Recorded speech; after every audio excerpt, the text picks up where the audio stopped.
जय हिंद प्यारे बच्चों, मैं शशि सर एजुकेशन पथ के इस प्लेटफॉर्म पे आप सभी का स्वागत करता हूं।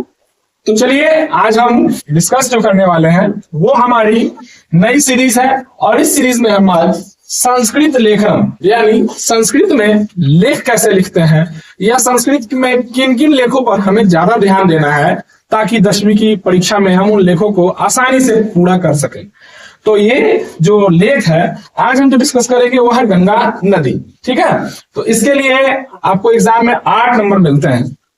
पिछले एग्जामों में देखा गया है कि गंगा नदी को महत्व ज्यादा दिया गया है। तो चलिए आज हम शुरू करते हैं। इसकी खास विशेषता जो कि आपको देखने को मिल रही है कि यह 24, 23, 12, 13, 15, 16 इस तरह से लगातार एग्जामों में आता रहा। तो इसकी महत्ता को ज्यादा ध्यान में देते हुए इसको हमने बनाया भी है और साथ में ये भी ध्यान दिया है कि ताकि आपको और आसानी से समझ में आए, इसलिए हिंदी को भी हमने लिख दिया है। तो चलिए लाइन बाय लाइन हम डिस्कस करते हैं कि क्या क्या यहाँ पे शब्दावलियां हैं। पहले है कि गंगा भारतस्य पवित्रतमा नदी अस्ति। ठीक है, पवित्र जैसे हम लोग पवित्र पढ़ते हैं ना, तो यहाँ पे पवित्रतमा है। ठीक है, ज्यादा कुछ अंतर नहीं। जैसे गंगा भारतस्य पवित्रतमा नदी अस्ति। ठीक है, अब इसका अर्थ क्या होता है? तो गंगा भारत की सबसे पवित्र नदी है। एक आसान शब्द में आपको समझ में आ गया और संस्कृत में भी ये आपको समझ शक्ति विकसित करेगा, मगर आपको याद संस्कृत को ही करना है। दूसरा लाइन क्या कह रहा है कि एम नदी हिमालयात निःसरति निःसरति। ठीक है, मैं बिल्कुल ऐसे बताऊंगा कि एकदम डिटेल से।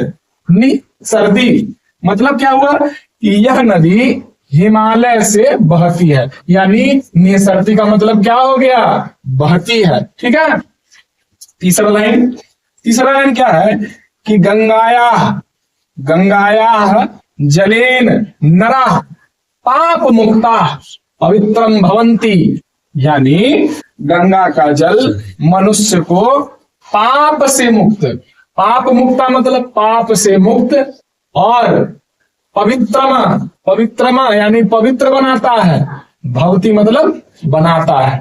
ठीक है, तो ये हो गया आपका तीसरा लाइन।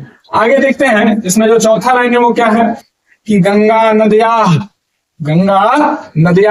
जलेन नरा रोग मुक्ता भवंती, अर्थात गंगा नदी का जल मनुष्य को रोग से मुक्ति दिलाता है। किस चीज से मुक्ति दिलाता है? तो रोग से। ठीक है, पांचवा लाइन क्या है? गंगा जले प्रदूषणम न कुर्यात, अर्थात गंगा के पानी को प्रदूषित न करें। ठीक है, छठा लाइन क्या है कि अस्य तटे बहुनी नगरानी अवस्थितानि संति, अर्थात इस तट पर कई शहर स्थित हैं। ठीक है, नगरानी मतलब नगर, अवस्थितानि मतलब अवस्थित होना यानी स्थित होना। ठीक है, तो इस तरह से अस्य तटे बहुनी नगरानी अवस्थितानि संति। ठीक है ना, तो इसके तट पर कई शहर स्थित हैं। देखिए कितनी आसान तरीके से हमने समझा। सातवां लाइन क्या है? थोड़ा सा लिखने समय इस चीज का ध्यान रखना है कि थोड़ा सा उसको एक्सपेंड करके लिखना है। ठीक है, सातवां लाइन है नदीसु गंगा पवित्रमा वर्तते, अर्थात गंगा सबसे पवित्र नदी है। कितनी आसान तरीके से हमने इसे समझ लिया। ठीक है, तो आशा है कि आपको ये समझ आया होगा। बस इतनी ही पंक्तियों को आप याद कर लीजिए, थोड़ा सा एक्सपेंड करके मतलब थोड़ा सा फैलाकर इसको लिखिएगा, आपका काम हो जाएगा। जय हिंद।